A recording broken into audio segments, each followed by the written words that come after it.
Hello friends, welcome to Creative Medicine. In this lecture, we will learn about.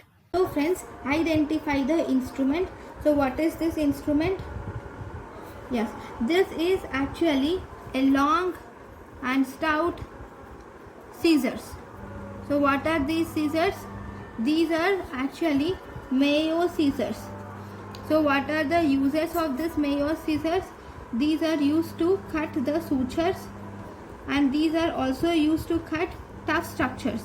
You can also cut tough structures like linea alba, or you can cut the tough structures like aponeurosis with the help of this mayo scissor.